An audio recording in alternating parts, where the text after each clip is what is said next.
ভাতের টেবিলে বসে ছবি তুইলে এটা ই করেন, আপনি কি এটা মস্করা পাইছেন? ঠিক এই মস্করা ল্যাঙ্গুয়েজটা ইউজ করছেন।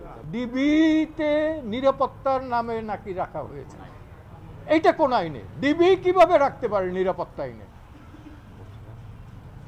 ডিবির কোনো অধিকার নাই তাদের নিরাপত্তার জন্য রাখতে পারবেন। পাক হানাদাররা দরজায় ঠক ঠক করতো এবং জিজ্ঞেস করতো যে মুক্তি আছে কিনা।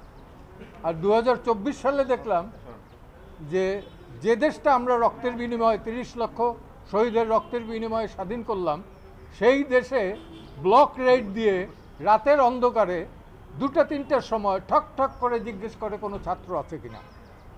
যদি থাকে তাহলে আবার মোবাইলটা চেক করে, রাস্তাঘাটেও এটা করে।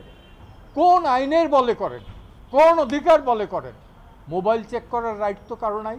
It is absolutely personal affairs. আপনারা জানেন দ্বিতীয় বিশ্বযুদ্ধের সময়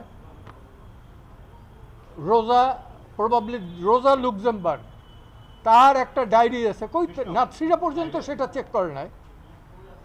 তো সেই ধরনের আমার দেশে ইভেন জুলিয়াস ফুসিক ফাঁসির মঞ্চ থেকে লেটার অফ গ্যালোজ, সেখানেও কিন্তু তারা এই সুবিধাগুলো পেয়েছিলেন। আজকে বাংলাদেশে এই আইটি ইনফরমেশন টেকনোলজির যুগে আমার মোবাইল চেক করবে যে কেউ, আমার ডায়েরি চেক করবে যে কেউ, আমার প্যান্ট চেক করবে যে কেউ, এই অধিকার তো কাউকে দেওয়া হয় না।